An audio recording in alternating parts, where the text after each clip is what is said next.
Atenção, coloca a imagem, por favor. Uma tristeza. Quantas vezes esse programa já mostrou cerco de Polícia Federal, com Polícia Civil, APM, troca de tiros? Quantas vezes a gente mostrou com Jackson Silva, mostramos em tempo praticamente real a imagem de as pessoas filmando sequestros de caminhoneiro na Washington Luiz, na Dutra, na Brasil, e hoje aconteceu. Um caminhoneiro foi morto na Brasil, à altura de onde o Jackson Silva está por lá, abordado por bandidos que já chegaram atirando covardemente. Boa tarde para você.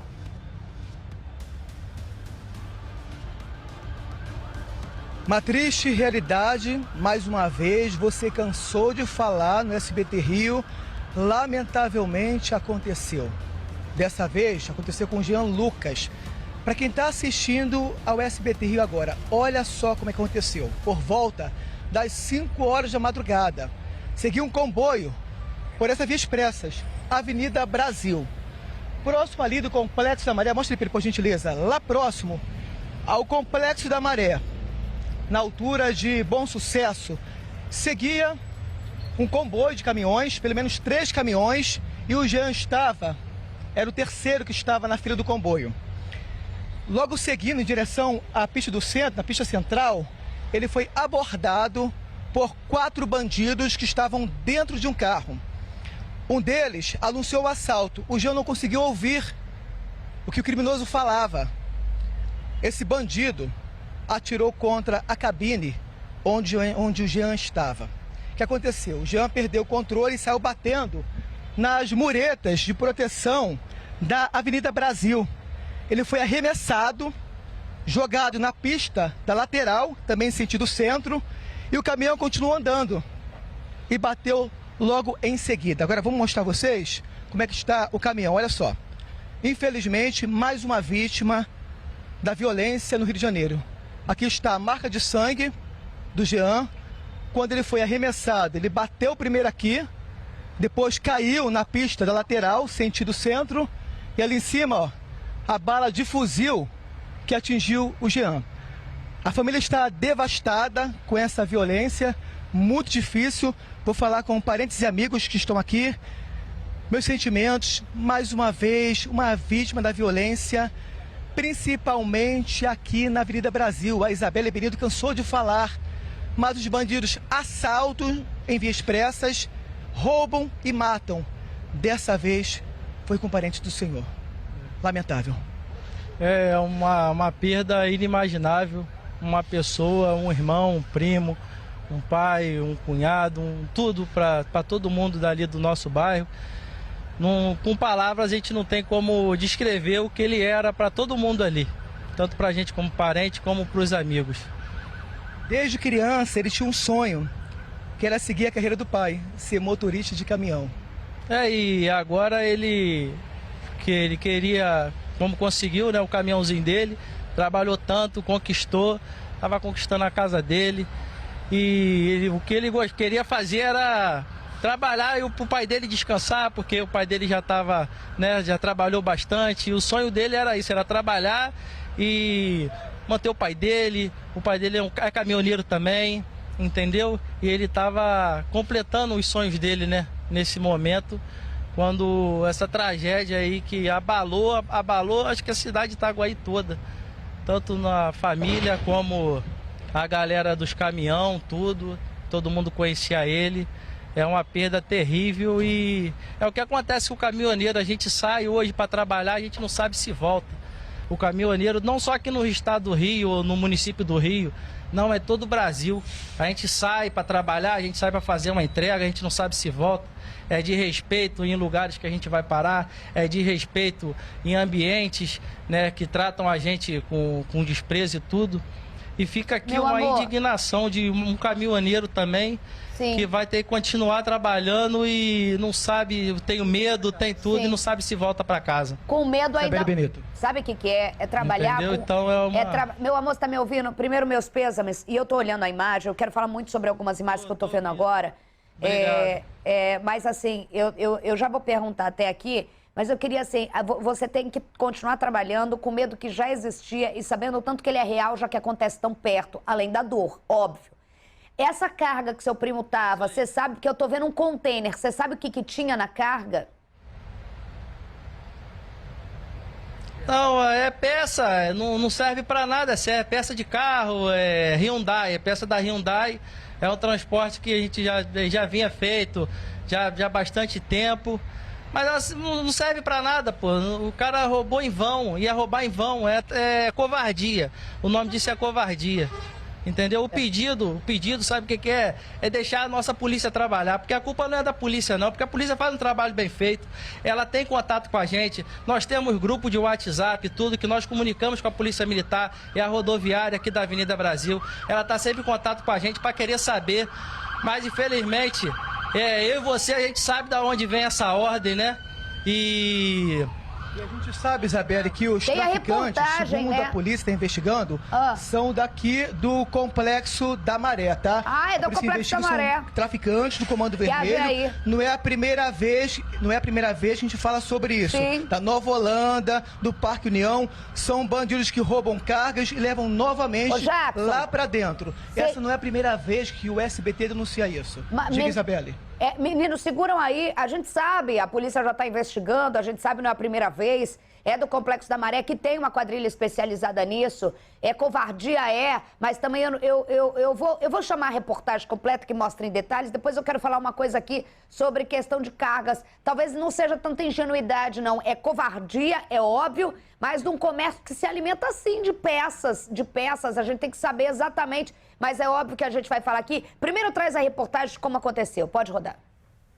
O primo do motorista assassinado não conseguiu conter as lágrimas. Um menino honesto, trabalhador, desde... Não consigo falar mais. No local estava o corpo de mais uma vítima da violência no Rio de Janeiro. O motorista de caminhão, Jean Lucas de Oliveira, de 31 anos, foi morto na Avenida Brasil, nas proximidades de Bom Sucesso, na zona norte do Rio. Esse amigo da profissão pediu para não ser identificado. Ele estava revoltado com a morte de Jean. Toda hora eles levam carga aqui e a gente já está andando aterrorizado, com medo. A gente anda esperando, será que a gente vai no seu próximo? Será que vai acontecer com a gente? Hoje, infelizmente, foi um irmão, um amigo, porque a gente considerava muito. A ação criminosa aconteceu por volta das 5 horas da madrugada. 3 caminhões seguiam em comboio e passavam pela Via Expressa, seguindo em direção ao centro da cidade. Neste ponto, Jean foi abordado por criminosos que anunciaram um assalto, mas ele não conseguiu entender. Os bandidos atiraram contra a cabine. Mesmo ferido, ele continuou seguindo com o caminhão, mas perdeu o controle e bateu neste poste.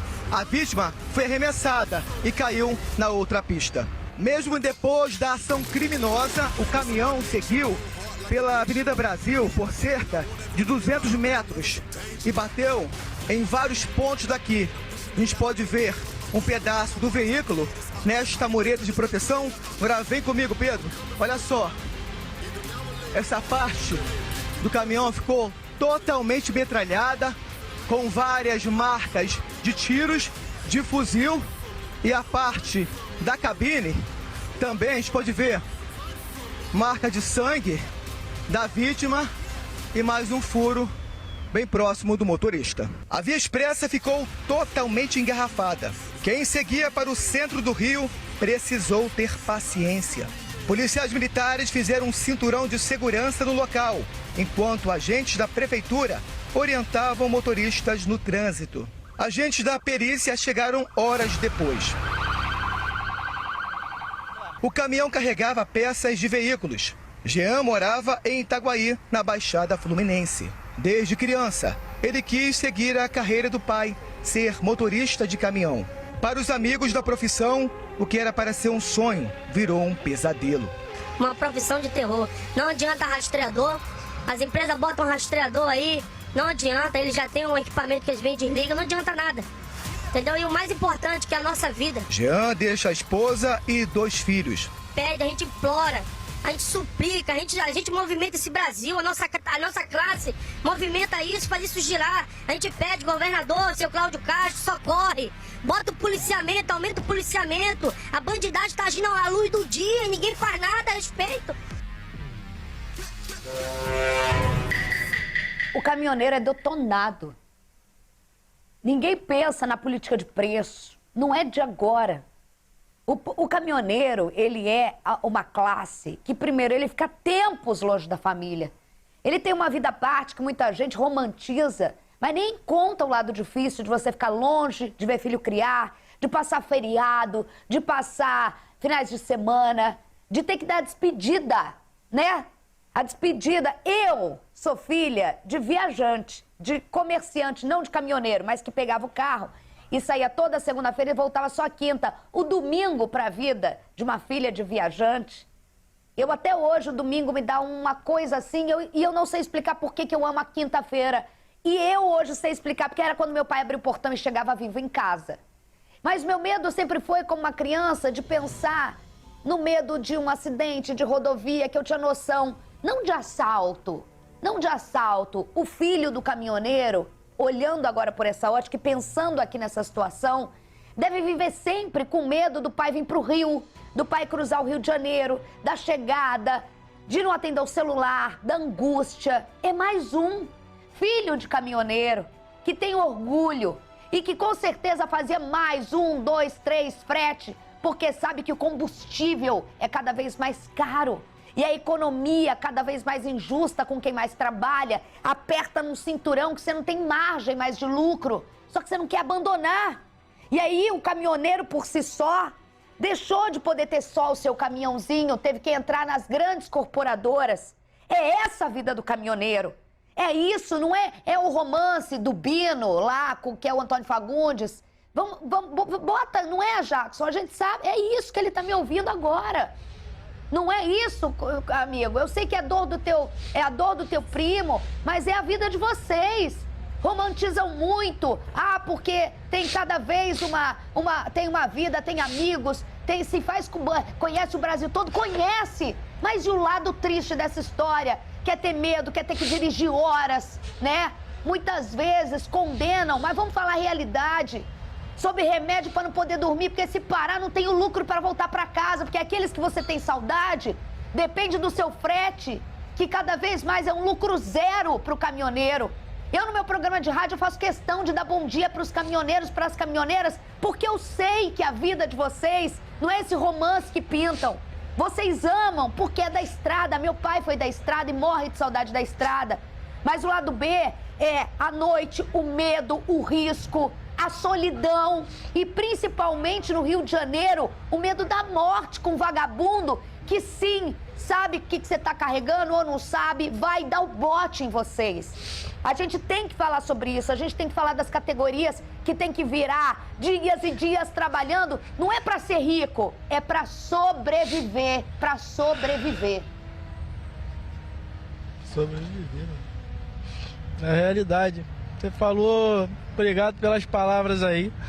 Tudo que você falou tá certo. Porque o bandido aí não quer saber quem é que tá dirigindo. Caminhoneiro é uma classe, a gente não anda armado, a gente não anda para agredir ninguém, a gente anda para carregar o Brasil. Tudo que a gente olhar em volta da gente foi levado por um caminhoneiro. Tudo, do lápis de cor da sua filha, do lençol de casa, o prato, o piso, a comida principalmente, a luz, pô. Muito caminhoneiro aí dirige o caminhão, muito caminhoneiro não viaja hoje, trabalho interno, com medo de viajar, com medo de pegar uma estrada, com medo do assalto, com medo dessa tragédia que aconteceu aqui, ó. Isso aqui abala uma classe de pessoas que movimentam o país. Aqui não foi só uma pessoa de uma família que morreu no assalto, não, foi uma classe. O bandido ele está matando uma classe inteira de pessoas. E é por isso que às vezes as coisas encarecem e muitas pessoas não sabem o porquê. Às vezes a gente está igual um doido rodando aí, correndo e a gente é xingado, a gente toma uma fechada, mas vocês não imaginam o medo, às vezes o pavor que eu, caminhoneiro, tenho de pegar uma carreta carregada com um contane e passar nessa Avenida Brasil. É um pavor que não tem como explicar. É o medo, uma coisa terrível. Deixa eu só perguntar uma coisa para vocês ao vivo. E eu vou pedir aqui, a equipe lá da Nave Mãe, eu não quero ser injusta aqui, mas eu vi uma imagem, Humberto, Jackson, tem uma imagem que a hora que alguém passa filmando, Bota aqui, Cris. Essa é a vítima, tá? Tem uma imagem que eu não quero achar que é isso. Tem uma imagem de um monte de gente dentro do caminhão. Eu tô com medo de perguntar se aquelas pessoas estavam tentando socorrer ou se aquelas pessoas estavam, após o crime, saqueando o caminhão. Eu tô com uma... Vamos botar essas imagens aqui. Essas imagens estão permeando a minha cabeça. O cara tá abrindo ali. Os caras estão aqui arrancando coisa de dentro do caminhão. Eu não quero ser injusta, mas a imagem que eu vejo são de pessoas saqueando o caminhão da vítima. Eu vou botar de novo, porque eu tô aqui em meio ao drama, à dor de vocês, de uma classe toda que é muito unida. Mas essa imagem aqui, pra mim, são pessoas após o ocorrido, saqueando, tem mochila. O cara aqui, esse que tá com a blusa do Flamengo, ele pega partes do caminhão. Solta, por favor. Pode soltar. Esse sai com o cabo do caminhão. Essas pessoas foram filmadas saqueando o caminhão de uma vítima. Eu tô fazendo uma notícia crime aqui, eu assumo, eu tô fazendo. Eu assumo de verdade, porque tem hora aqui que tem que assumir risco sendo apresentadora de um programa como esse. Eu tô vendo, e eu vou perguntar pra vocês aí, Jackson, pode ser que sejam amigos, não me parecem ser amigos da vítima, pegando os pertences dela. Me parece, e me perdoe se eu estou sendo injusta, um saqueamento após um homicídio. É isso, Jackson? Isabelle, uma excelente colocação. Na realidade, são usuários de crack. Quando aconteceu esse episódio triste, na mesma hora eles foram lá e começaram a saquear, né? Pegar o que tinha lá. Agora, olha só. Para quem é trabalhador, mostra a mão, por gentileza, ó. O trabalhador faz isso aqui, ó, com a mão totalmente suja, de graxa, tá? Cheia de calo, para sustentar a família. Aí, ele segue por uma das vias principais do Rio e é abordado por bandidos que fazem isso aqui, ó. Mostra aqui, Pedro, por gentileza. Tiro de fuzil perto da cabine do motorista que atingiu o Jean e normalmente já chegam com violência, sempre ameaçando de morte. Só que o Jean não conseguiu entender o que os bandidos falaram com ele, porque fica tudo fechado, né? Fica a cabine nossa, a gente põe borracha, tudo, porque a gente dorme aqui dentro. A gente passa mais tempo dentro da cabine de um caminhão do que com a família, em casa. Então a gente tenta cuidar, manter o máximo possível, porque a gente para num posto, a gente para numa rodovia, ou numa empresa onde tem muito movimento, e pra gente conseguir poder ter um pouco de descanso.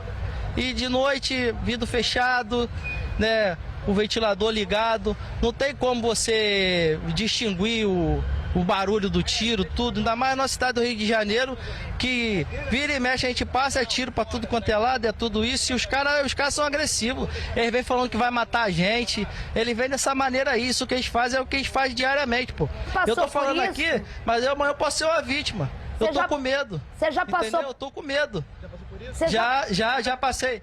Já passei por isso, de ter que atravessar caminhão aqui na Avenida Brasil, junto com minha esposa dentro do carro, ela não está aqui para confirmar, mas já tivemos que atravessar caminhão aqui na beira na pista, nessa altura mesmo ali do Complexo da Marepa, para ter o roubo, para ter o arrastão dos bandidos, que eles são agressivos, eles falam que vai atirar, eles falam que vai matar a gente, eles entram dentro da cabine do caminhão, entendeu? Eles botam a arma na cabeça da gente mesmo, ameaçando de morte o tempo todo.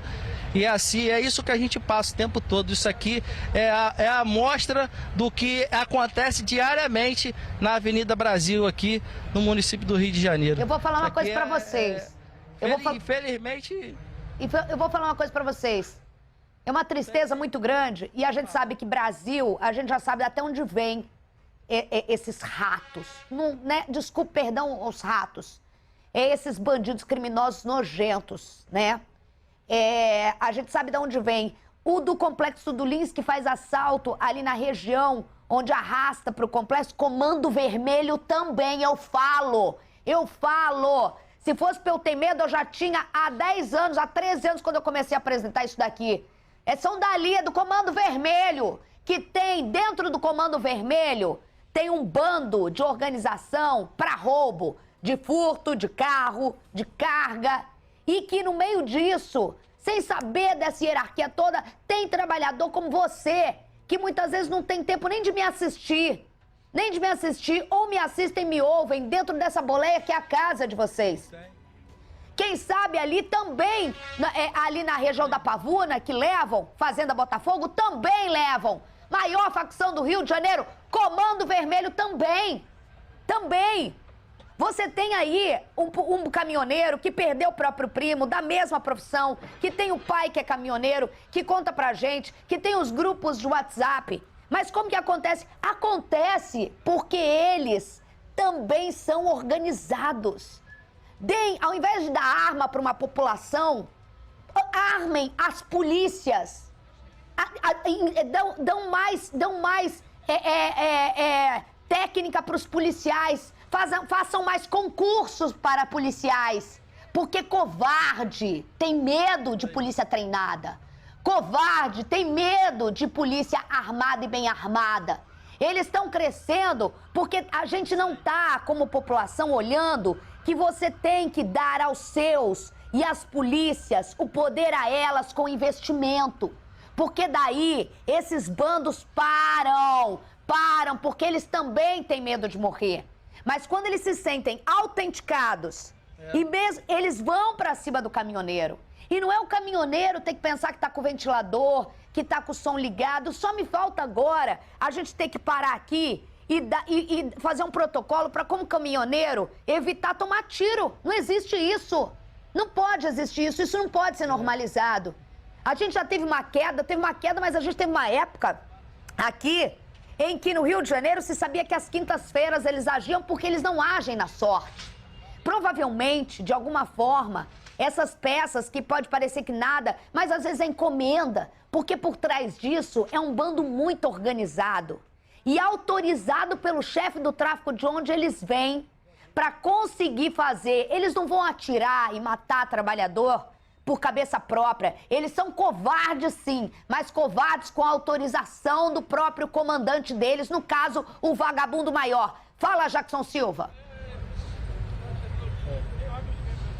Isabelle, eu conversando aqui com o Rafael, ele me disse que tem pessoas da família que ainda não sabem. O pai estava aqui e ao reconhecer o corpo do filho, ele ficou desesperado, não conseguiu ficar. Não ficou nem perto, né? Ele chegou a ser levado para um hospital aqui da região e não conseguiu enfrentar essa cena de horror, né? Que é muito difícil. Então, com a lembrança que o seu primo deixa para a classe, né? E para a família também. O Jean, ele deixa, como homem honrado, ele deixa um legado. Ele deixa um legado de honestidade, um legado de homem trabalhador, homem honrado com as coisas dele. Ele um espelho para mim, né, como primo, um espelho para todos que rodeavam ele e um espelho para a nossa classe de trabalho, de honra, de respeito, humildade. Então, o mais importante que ele deixou foi o legado, que eu acho que o homem deve deixar isso, e ele fez o papel dele aqui como caminhoneiro, como família, como pai, como irmão, como filho, como primo. Ele deixou o legado dele e isso vai estar sempre guardado em nossos corações. E um pedido para os governantes: deixa a polícia trabalhar, gente. Deixa a polícia trabalhar, entendeu? Porque eles estão tentando junto com a gente, mas a crueldade e a organização desse crime trouxe coisa que não tem o que falar, porque eles não roubam só por encomenda, não, eles roubam avulso. Eles olham, vêm e roubam. Também, entendeu? Também. É verdade. A carga mesmo não era uma carga tão valiosa que é encomenda, não. Eles passam na rua, eles estão na rua, né, junto de nós, Eles, como a polícia anda olhando, protegendo, eles também ficam olhando, observando de moto. No entanto que eles nos abordam primeiro de moto, eles apontam a arma pra gente, logo em seguida já vem 2, 3 carros, todos armados de fuzil. Todos. O Rio de Janeiro, o município do Rio de Janeiro vive uma guerra civil. É uma guerra civil que a gente vive no nosso município do Rio de Janeiro. É isso. E a gente mostrou, Isabela, antes de terminar, um caso de roubos de cargas na semana passada. Lembra que mostramos ali em frente à cidade da polícia? São traficantes que roubam armados com fuzis, né? Isso. E levam lá para dentro da favela. E quando levam lá para dentro, a situação fica ainda pior. Eles ficam reféns desses bandidos, né? Ficamos refém dele sob ameaça, né? Eu, felizmente, eu nunca fui levado, só fui abordado aqui na beira da pista. Mas já teve situações de amigo meu. Nós, os caminhoneiros, somos levados para dentro da favela, né? Muitas das vezes somos levados para algum lugar, tipo um cativeiro, para ficarmos lá. E depois nós temos, alguns chegam até a apanhar e tudo. E depois temos que dar o nosso jeito para tirar um caminhão desse tamanho, desse comprimento, de dentro da comunidade. E o pessoal da comunidade xinga a gente porque risco de amassar. Então a gente já tem um desespero de ser roubado, a gente já está com o trauma de estar dentro da favela, dentro da comunidade. Por mais que eu sou carioca, sou de comunidade, mas eu sei que é muito ruim estar lá dentro, né, e refém. E para sair depois é pior ainda. E a polícia, muitas das vezes, ela não tem condição de chegar onde o caminhão está. E assim, né, o bandido impedindo o trabalho da polícia e a gente refém nesses dois lados aí, podendo acontecer como aconteceu com o Jean. Obrigada, Jackson Silva, pelas informações. Um abraço para a família, todo mundo aí. A gente continua acompanhando. Que situação. Sabe, a gente conta e a gente tinha medo. E aconteceu, infelizmente, aí o pior, porque fica o trauma, o sequestro. A gente mostrou semana passada, mostra assim, mas a morte, né, iminente, uma hora ela acontece.